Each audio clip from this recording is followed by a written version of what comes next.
During a prison riot in 1987, he was stabbed 91 times and Motherfucker, what? died from his wounds. I bet he did. What the fuck you talking? 91 times? 91. Nah, bruh.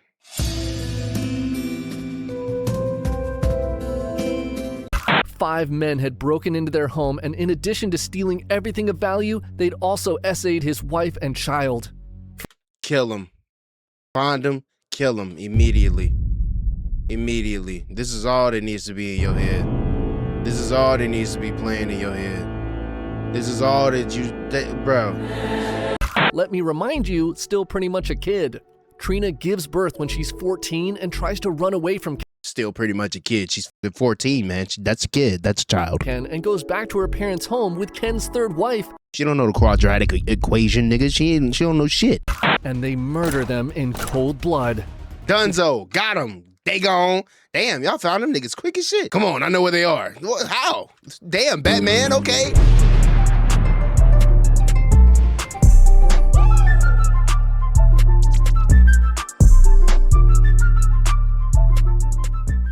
And welcome back to another video, man. BryceDaBadger back with another one for you. And tonight, wherever you at, we got more extreme vigilante justice in history by Serious History.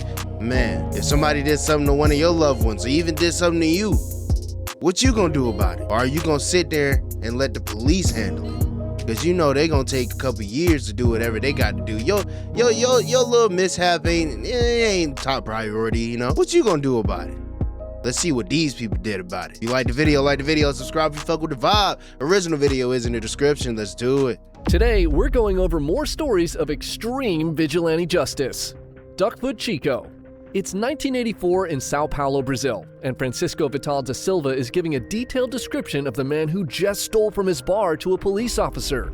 Over the past few years, Francisco has reported dozens of crimes, but judging from this officer's face, it seems like this trip to the police station was going to be another complete waste of time. He wraps up his account, and the officer coldly stamps a form and slides it across his desk and tells him to come back if he has any more information. Disappointed, Francisco quietly thanks the man and begins his walk home. Though his life was difficult, it was hard for him to really complain.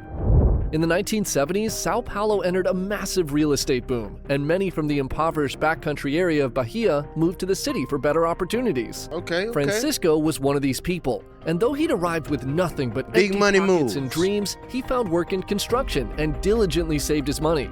After years of hard labor and an on-the-job injury that left him with a funny walk, he had finally saved up enough money to chase his dream of owning his own business. With his savings, he takes a risk and opens a small bar on the east side of town. Okay. It wasn't much, but it was his. And as he looked around his establishment, he couldn't help but feel so proud of how far he'd come. I'd have came, got a little boy beverage. From Bahia, now a business owner in a big city. But this dream would soon become a nightmare. Who the fuck are these niggas? See, Francisco's bar was located in the worst part of the city. With the rapid population growth, crime quickly rose in the area, and calls for help overwhelmed the police. The authorities began writing off the east side of the city as a lost cause and even stopped patrolling the area. Francisco's customers are mostly criminals who rack up huge tabs and never pay them. They steal from him, and soon they begin conducting their illicit activities in his bar. He files countless police reports, but the cops do nothing. And so he began carrying a knife to work and throwing the troublemakers out himself. This didn't really help his reputation in the area, and soon these criminals began targeting his bar. So how come he didn't just like pay some of these guys that were criminals to be security? Was that high IQ of me? Even more. Throughout it all, Francisco hoped that reporting these crimes to the police would eventually force them to do something. But as he arrives home and opens his front door, he sees something that changes his life forever. Hello? The house is a mess, and he finds his wife and his 16-year-old daughter holding each other, crying. Francisco stares and asks them what had happened, and as they speak, his heart is torn to pieces. While he was away, 5 men had broken into their home, and in addition to stealing everything of value, they'd also essayed his wife and child. Kill him. Find him. Kill him immediately. Immediately. This is all that needs to be in your head. This is all that needs to be playing in your head. This is all that bro. From the time that you open the door, this is all that needs to be going on in your mind. This is the only thing that you should be bringing these people. Pain, sorrow, misery, destruction. Fuck you mean? Almighty push. We sending your ass to hell. That's how low we gonna push you today. What the fuck? Francisco's world shatters. He had moved to Hell Sao Paulo no. hoping to create a better life for his family, but instead, he had led them to hell. He brings his wife and daughter back to Bahia to live with his relatives, and he stays with them for a few months before returning to Sao Paulo with his son. When he gets back, he finds his bar had been destroyed while he was away. These criminals had taken everything from him. They on my and dick. again, the police did nothing. As he stares at the shattered remains of his dream, the man once known as Francisco Vital da Silva died, and an avenger called Duckfoot Chico was born. Man, who we going for first, Duckfoot? Who we going for first, Chico? We going for the police? We going for these niggas that SAH your folks? Who we going for, bro? I don't care, bro. I got the car ready. It's primed. I got E85 in that bitch. Francisco buys a white Chevrolet Opala and 2 guns, and he and his 19-year-old son Flavio set out to hunt down the men who Fuck assaulted his E85. I got wife and jet daughter. fuel. They find them, and they murder them in cold blood. Dunzo, got them. They gone. Damn, y'all found them niggas quick as shit. Come on, I know where they are. How? Damn, Batman, okay. Wife and daughter. They find them, and they murder them in cold blood. With his revenge mission complete, Francisco sets out to take down every known criminal on the east side of Sao Paulo. Man, take down the cops police. had failed the city, and so now he would deliver justice with his own hands. It wasn't Hey, hard to Batman! find his new targets, as many of them were actually his Brazilian customers. Batman. He tracks them down and kills them without mercy. Soon, citizens of the east side begin hearing stories of a man called Duckfoot Chico, who's hunting down criminals in the area, and people start showing up at his bar to feed him information on the homes and hangouts of criminals they know. Francisco would then Hey, man, this guy shorted me like 2 grams on some weed, man. I need you to go get that for me, or you could just go ahead and throw him in jail, beat him up, kill him, whatever you want to do. But like, I tried to ask for it, and he didn't want to give it to me. Can you go do something about it? Like, bro, leave me alone, get out my bar, unless you're gonna buy a bed, please. drive out in his signature Opala and take them out one by one. Signature Now, Impala. usually the police don't really like it when someone starts running around murdering people all willy-nilly, but seeing how effective Francisco was, and the fact that he only seemed to be killing bad guys, they don't arrest him. And instead, they also begin feeding him information too. This police A force local is newspaper begins dookie writing shit. stories about Duckfoot Chico, and a local radio DJ allows him to call into his show and talk about the latest What criminal the he'd taken fuck out. is happening? Week after week, Francisco calls in with tales of his latest hunt, and the vigilante and the DJ grow to become friends. Listeners are captivated by This his is stories, crazy. and for the first time, they feel something they had not felt in ages: hope. In less than a year, Duckfoot Chico had killed an estimated 50 criminals in East Sao Paulo. Damn. But as much as Wait, so you telling me he killing criminals and the criminals ain't coming for him? he seemed like a real-life superhero, Duckfoot Chico was not invincible, and he would soon make a mistake that would cost him everything. On August 23rd, 1985, Francisco pulls up to a bar on the hunt for his next target. He draws his pistol and walks through the doors. A man sitting at the counter sees him and, thinking Francisco was attempting to rob the bar, draws his gun. Francisco assumes that this was the criminal he was looking Oh for and no! opens fire. The man fires Damn! back, but Chico's shots find their mark, and the man at the bar is hit and falls to the ground dead. Fuck. Francisco walks to the body, and upon a closer look at the man's face, he is horrified. This wasn't the criminal he was looking for, and it turns out the man he had just murdered was an undercover cop. Oh, damn. Damn, Chico. What?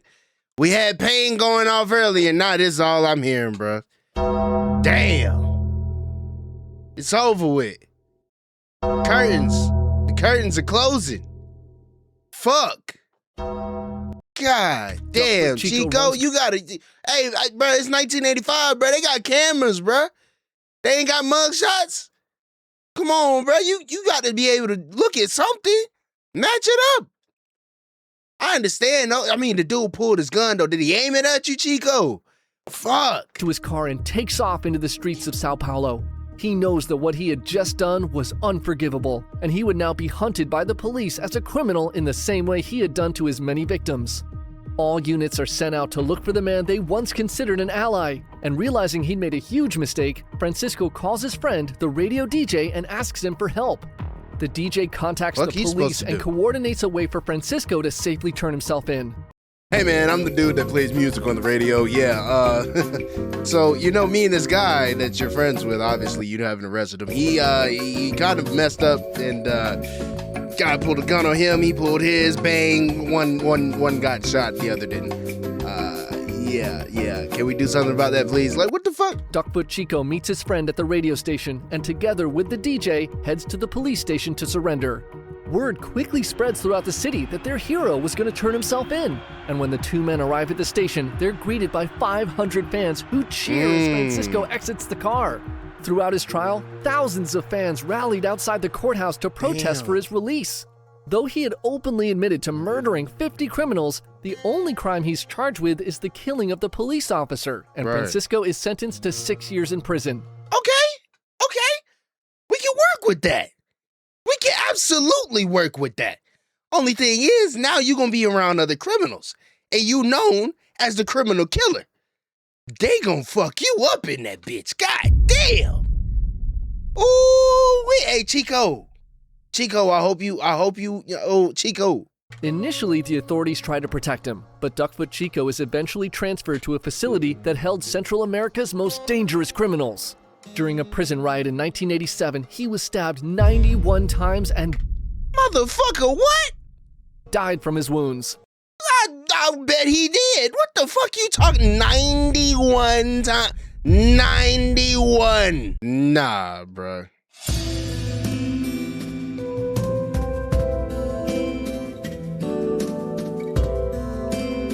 Wow. Some say his killing was revenge for all the criminals he had killed during his time as a vigilante. Though he'd only been active for a year, the name Duckfoot was— What? The nigga was active for a year? Oh, this nigga was getting busy. Never forgotten by the citizens of Sao Paulo. And in the following decades, many hired gun vigilantes would be called Duckfeet by the locals. But in a seemingly cruel and ironic twist of fate, these hired guns eventually went on to extort the businesses that originally hired them for protection. And now the term pej de pato is more commonly used to refer to criminal militias. Basically the kinds of people the original Duckfoot Chico would have gone out to kill. Go figure. Bro. That's so crazy. Y'all see that this nigga was doing good. It's all, bro, human nature is so weird. No matter how many good people you can have around you or just be in one general area, there will always be one person with the intrusive thought, man, I could kill everybody in this bitch with this gun in my pocket. Like, what the fuck is wrong with you? Man, I could really, you know, with this gun, it's a lot of power. I could really just take money from niggas. Why am I protecting them? Why don't I be the nigga that, you know? Yeah, man. Hey, let me put this 4-5 in your face real quick. You feel the cold steel? Yeah, man. Give me your fucking money, man. What? Also, this case, we just watched the, like 2 videos ago. We just watched something on it, bro. Interesting guy here. The case of Ken Rex McElroy. Let's get back into it, though. It's the late 1970s. Just in case you guys haven't heard it, we'll watch it again. And in Skidmore, Missouri, a phone is ringing in a home on the edge of the small town. A woman picks it up, listens for half a second, then rushes to lock her front door. Her next-door neighbor receives a similar call and does the exact same thing. A few moments later, a pickup truck rolls past their homes and onto Main Street. The calls were a warning that Ken Rex McElroy was coming into town. For 2 decades, McElroy had terrorized the citizens of Skidmore. He had racked up 21 felonies for pretty much anything you can imagine. Assault, child molestation, statutory rape, arson, animal cruelty, hog and cattle rustling, burglary, the list goes on and on. The nigga was Judge Holden. It's either that or he is the epitome of free will. If you want to know what free will is what this nigga, he's the definition. You see his picture. There's no reason he should have been doing all that shit. Pick one lane, nigga. Goddamn, you swerving in and out of crime. Like, and of the 21 times he was arrested, he walked free 20 times. Nah, explain that to me. Personally, I think everybody in that bitch, including the judge, should personally have a bomb delivered to their address. Cause what the fuck? See, in addition to having a great lawyer, McElroy had figured out a reliable trick to have his cases dismissed. He'd find the witnesses of his crimes and park his truck outside of their homes for hours and stare at them. He'd remind them that he knew where their kids went to school, and by the time his trials made it to court, the witnesses either didn't show up or couldn't really remember much of the details. He even burned down a barn owned by the local judge once, just to make sure that even he knew his actions had consequences. If I haven't painted a clear enough picture of just what kind of guy Ken McElroy was, let me tell you about his fourth marriage to Trina McLeod. When they met, Ken was 35 years old, and Trina was 12. And whatever you're imagining now, I'm going to tell you, it was way worse. So Ken, while still married to his third wife, quote-unquote hooks up with Trina, and when her parents object to their relationship, he burns down their home and shoots their family dog. Trina gets pregnant. Now at that point, tell me how the fuck you ain't shoot this nigga dead in the head. And moves in with Ken and his third wife. Ken divorces his wife and marries Trina, who is again, let me remind you, still pretty much a kid. Trina gives birth when she's 14 and tries to run away from Still pretty much a kid. She's fucking 14, man. That's a kid. That's a child. Ken and goes back to her parents' home with Ken's third wife. She don't know the quadratic equation, nigga. She don't know shit. But Ken tracks them down, burns down Trina's parents' home again, Quadratic and formula. He shoots their new dog. After Man, he shot the nut. Man, no. the incident, Trina and her baby I ain't know that he burned down the next house they got. were placed in foster care, but Ken threatened her foster parents and eventually they gave Trina back to him. So yeah, that's the kind of guy we're dealing with here. But in 1980, Ken McElroy picks a fight with the wrong man, and it all starts over a piece of candy. Really? On a summer day in 1980, one of McElroy's kids is in a local grocery store owned by a 70-year-old man named Ernest Bo Bowenkamp and his wife. A clerk in the store sees McElroy's kid steal a piece of candy and scolds her. The kid reports back to her dad, and Ken begins stalking Bo Bowenkamp. He follows Bo to the back of his store one day with a shotgun, and an argument explodes. Bo had had enough of McElroy bullying the town, and while he was giving Ken a piece of his mind, Ken raises his gun and shoots the 70-year-old man in his neck. Bo Bowenkamp somehow survives the shooting, and Hey, Ernie, I ain't gonna hold you, bro. You got some balls on you, my nigga. You standing there arguing with a nigga, he's holding a shotgun. Ken is arrested and charged with second-degree assault. In June of the following year, Ken was finally convicted and sentenced to 2 years in prison. But he knew how to play the system. He immediately appeals and pays his bail so he can be released while waiting for the new trial. When the news spreads that Ken is walking free again, the town shudders in fear and wonders what will happen now. It doesn't take long for McElroy to start causing trouble again.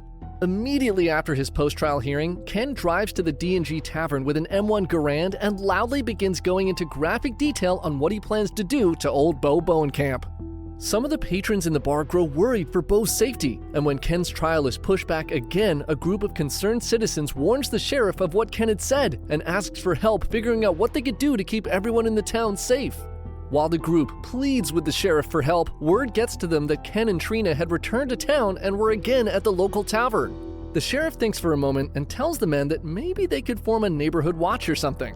The townspeople are shocked and enraged at how little their sheriff seems to care about them or doing his job. But at that moment, the sheriff picks up his hat and tells them he'll be going out of town for a few days. He casually walks out the door, directly into his cruiser, and drives off.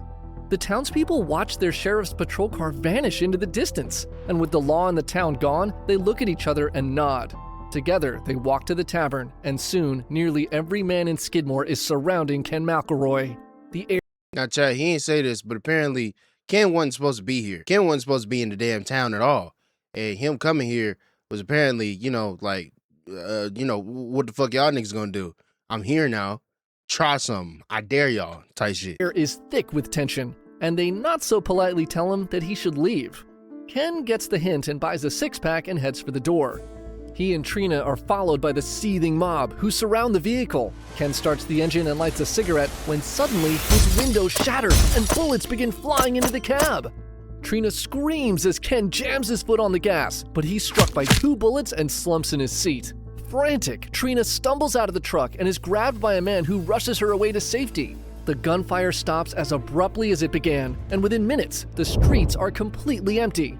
Nobody calls for an ambulance, and Ken McElroy dies from his wounds with his foot still heavy on the gas pedal. Bitch ass When nigga. authorities come to investigate the scene, they find casings from 2 different guns showing that multiple people had fired at him. The police interviewed the 46 suspected witnesses to the crime, but every single one of them denies seeing anything. Trina accuses a local man, saying she saw him pointing his gun at them. But when the police question him, he denies being there, and his story is backed I don't up even by have a everyone in gun. town. In the end, no one is arrested for the murder of Ken McElroy, and the case remains unsolved to this day. Earp Vendetta Fuck Ken Ride. McElroy, man. It's October 26th, 1881, and the What the town hell you marshal just Earp said? Vendetta Ride. Earp Vendetta Ride. All right.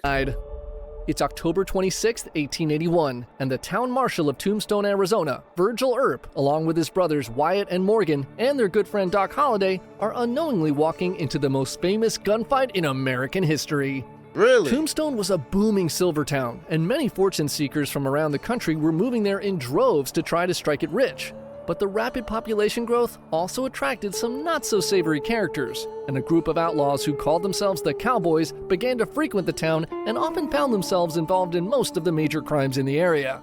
They rustle cattle, hold up stagecoaches, and operate as if they're above the law. Virgil Earp had been installed as the town's marshal that year, and he and his brothers had many run-ins with the Cowboys as they tried to maintain the law and order in the area. The Cowboys don't like the Earps, and the feelings were mutual, and neither side was very shy when it came to saying what they thought of the other group.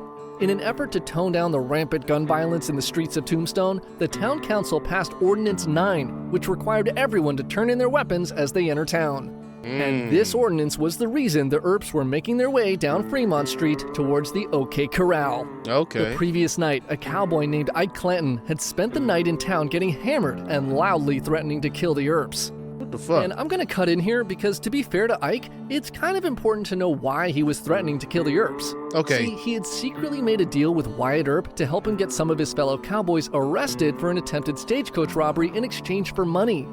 But this deal had fallen apart when these cowboys got themselves killed before they could be arrested. By who? No money exchanged hands, and now he was terrified that the Earps would tell the cowboys that he had betrayed them.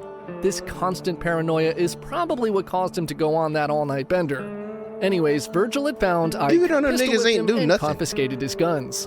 Ike's younger brother, Billy Clanton, and 2 other cowboys had come into town to get him, but when they arrived, they found out that the Earps had pistol-whipped Ike, and that pissed them off. They refused to turn in their guns, and were eventually joined by the still-dazed Ike Clanton and their friend Tom McClory, who was also in town overnight. Townspeople told Virgil that the cowboys were armed and up to no good in a They're over there at the watering hole. and this Go is get why 'em. he and his brothers were headed that way to enforce Ordinance 9 and confiscate their guns. As the Earps walk down the street, everyone in town can sense what's about to happen. A man shouts out to Doc Holliday, "Let him have it!" Let and him Holliday get tips his him. hat and Yeah. replies, "All right." Virgil All right sees the now. cowboys around in the vacant lot, and as he gets All near, right he now. shouts, "Throw your hands up, I want your guns!" Immediately, 2 of the cowboys draw their pistols, and Virgil holds out his hand and shouts, "Hold on, I don't want that!" His brothers Nah, they quickly said reach you for gonna their get these weapons, guns and if you all want 'em. hell breaks loose. Ha! I don't got no gun! Get to fighting or get away! Get your bitch ass on God. Got you, Holiday. Blaze away. You're a daisy if you do. Bitch.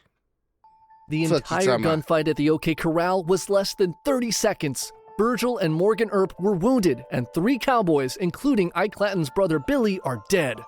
The Earps and Doc Holliday are all charged with murder, but because Wyatt Earp had pushed Ike Clanton What? out of the fight and did not shoot him, the charges are dismissed as lawmen doing their job. Ike is devastated. The Earps not only have dirt on him that could get him killed, but now they also murdered his baby brother. He cannot allow them to get away with this, and he soon begins his quest for revenge. Oh, so this the nigga we following. Boy, I'm so confused. I'm like, nigga, shit. This is dudes doing their job. On the night of December 28, 1881, Virgil is crossing Allen Street when shotgun fire erupts from the shadows. The buckshot tears through his back and his left arm, and he barely makes it to safety. He somehow survives the attack, but his arm is damaged beyond repair, and he don't know will who never shot him use it either. again. The next day, Ike Clanton's hat is found near the scene of the crime, but other cowboys provided Oh, Ike a alibis damn that gets him off idiot. the hook. he's set free, and it doesn't take long for his second attempt at revenge against the Earps.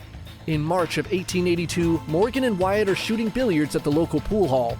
Morgan is lining up his shot when 2 bullets shatter the window behind him. Morgan is hit in his spine and falls to the ground. Wyatt and 2 other men carry him to a nearby room as he continues to bleed from his wound. Wyatt holds his brother closely and desperately stares at his face, praying for a miracle before hearing his brother's final words. "Wyatt, I can't see a damn thing." 5 cowboys are identified as the primary suspects of the murder of Morgan Earp. But again, the courts failed to bring any of them to justice, and they are all released. Bro, can you imagine living in the Western times, bro? Well, anything can happen any day. Shit can pop off. Nigga, you think today is bad, bro? Somebody kill your folks, and you got to be the one to go get them, bro. You have to be the one to go get them because the police ain't doing shit. This is a treacherous time to live in. You can just be chilling in your house, all of a sudden gunfire. Same shit of nowadays, but like, bruh, they can just do that shit and ride off into the night. Like, what? Nah, man. Wyatt Earp cannot believe it. He was now a U.S. Marshal, and even with his position and the overwhelming evidence against the cowboys, they were walking free again. The attack on Virgil and the death of Morgan going unpunished snaps something inside of Wyatt, and he decides if the courts won't provide the justice he's looking for, then he'll do it himself. So Wyatt assembles a posse of 6 men. So it's vigilante versus vigilante. His good friend Doc Holliday. Okay. They begin to hunt the cowboys responsible for Morgan's death. Their first target was a man named Frank Stillwell, who they find at a train depot in Tucson, Arizona. Come here, Frank. He tries to run from Earp's posse. Get your ass back here. Catches up with him, and he presses his shotgun directly into Stillwell's chest and fires. His ravaged body is found the next day. A cowboy who was a suspect in Morgan's murder hears of Frank's fate and turns himself into the Tombstone Sheriff. You can have me. He would be safer in jail than out there with Wyatt Earp. Next, the posse tracks down a man named Florentino Cruz, who gives up the names of an additional accomplice to the murder.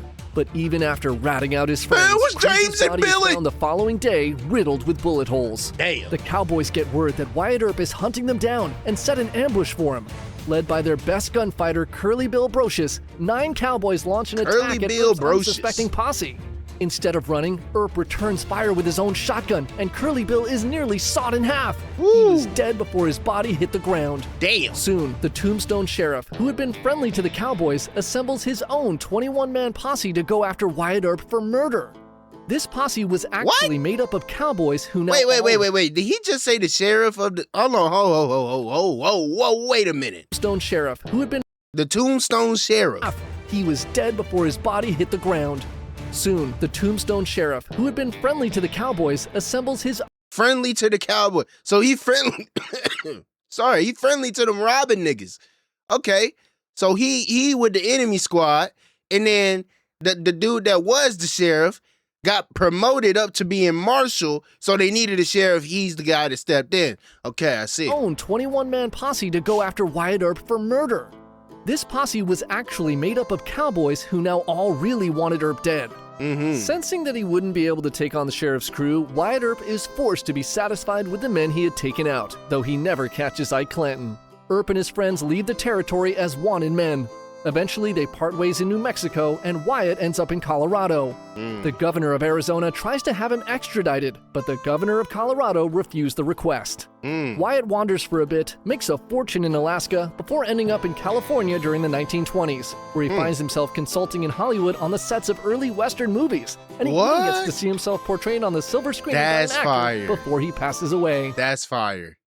That's actually gas, bro. Look, man, that was a great video. Excellent looking at some great history. Well, maybe not great history, but definitely entertaining to say the least, man. If y'all enjoyed the video, like the video. Subscribe if you fuck with the vibe, man. Again, original video is in the description. Go check out Serious History, man. Go get your history fix and learn some shit today, man. All right? I'm gonna catch y'all in the next one, bro. Peace.